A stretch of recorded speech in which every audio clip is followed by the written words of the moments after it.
Chapter 5. Why does a good God allow evil and suffering such as terrorist attacks and AIDS?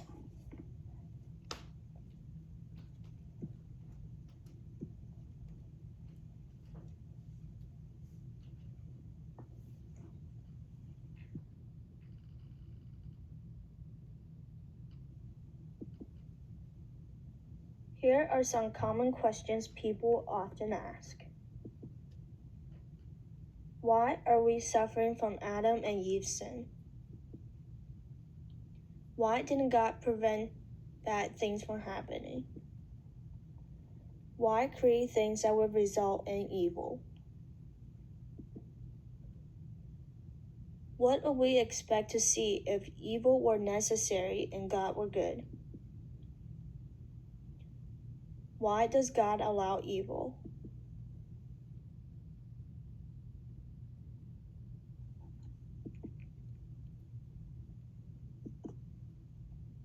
How can a good God allow such evil and suffering? Why do some people suffer so much? Why does a good God allow things such as cancer and disaster? If God exists, why is there suffering? If God is all good and powerful, why does He allow His creation to suffer pain? Why does bad things happen to good people?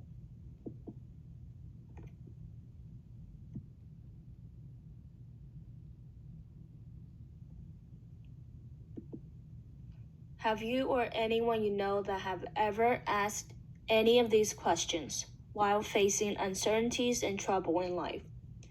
Reality is we all have once in life, whether you are a believer or non-believer.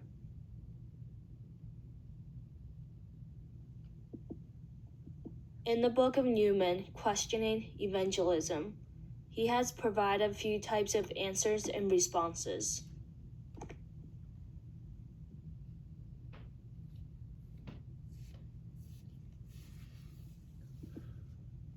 One of them is non-answers that same questions answer. The non-answers are Job. Partial answers that are non-answers. By not knowing the answers in life can cause us offer partial answers as if it's whole answer. Other answers. Unknown answers can lead us into wrong directions in life and the offer of untruth. Answering in a different question. When you don't have an answer to a question, instead of answering them to the question of how could a good God allow such suffering, change it to something else that is more personal, so you are not offering untruth and incomplete answers. Some examples of questions. What have you found to be helpful in handling such difficult time? What has brought you hope during this time? Do you have the kind of faith that has helped you deal with this? Some people have been comforted by praying during this time. Have you? I have been praying for you. Would you mind if I pray with you right now? Questions like this will help you to know where you're directing the conversation to, so you're not offering false answers.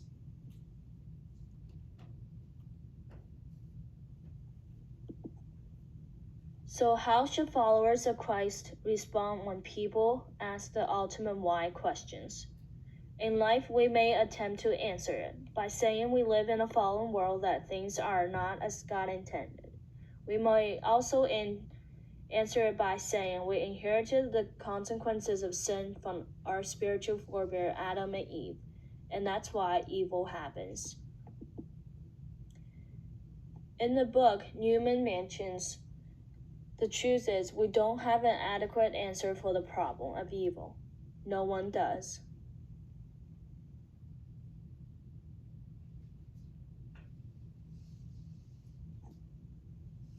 This chapter reading has given an example of the narrative of Job with all his troubles.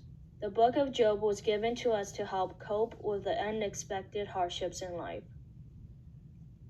Newman states, it's a book of poetry, not philosophy. its recorded dialogues filled with emotions rather than diatribes, packed with proclamation, a barrage of questions rather than a series of answers.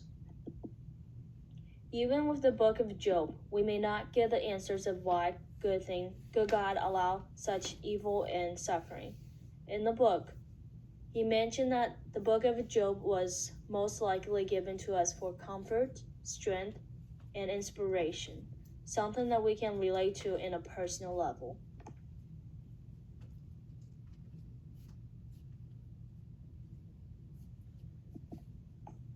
How did God answer Job with all his why questions? In Job 38:4-5, God answered Job's questions with questions rather than answers. Where were you when I laid the earth's foundation? Tell me if you understand. Who marked off its dimensions? Surely you know. Who stretched the measuring line across it? We can't provide a so-called right answer because God only knows.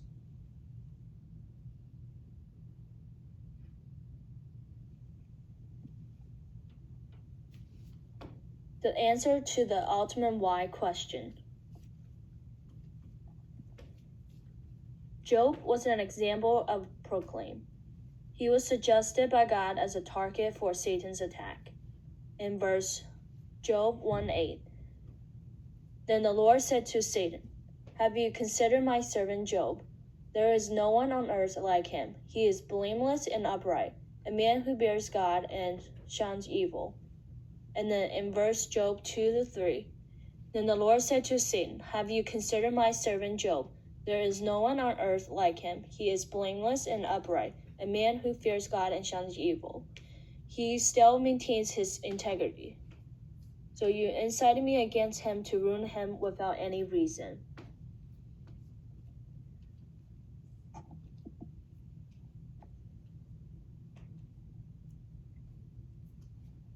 The result is that Job finally died to himself.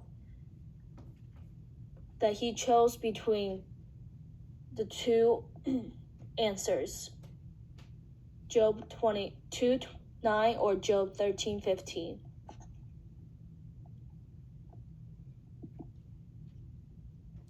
I believe this is all should be our response to those who ask those ultimate why questions. The answer to the why questions is the answer when we choose between these two verses.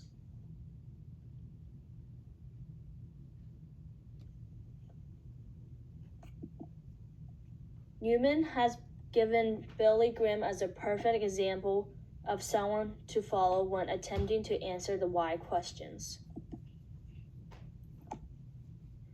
Billy Graham would respond with, I don't know, but follow with, time like this will do one of two things. They will either make us hard and bitter and angry of God, or they will make us tender and open, help us reach out and trust in faith, then follow with a prayer.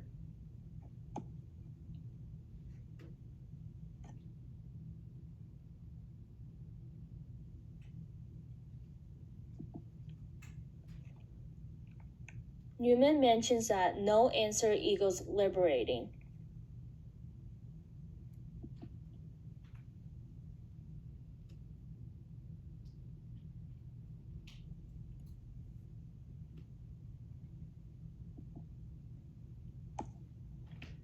At the end of the book, Questioning Evangelism, where Newman mentions that when we are free, we let go of idolatrous demand for intellectual satisfaction. We are set free to seek God for comfort, hope, healing, peace, and most importantly, salvation. When our friends ask us the ultimate why questions, that's what they really need, and that's an answer that we can give them.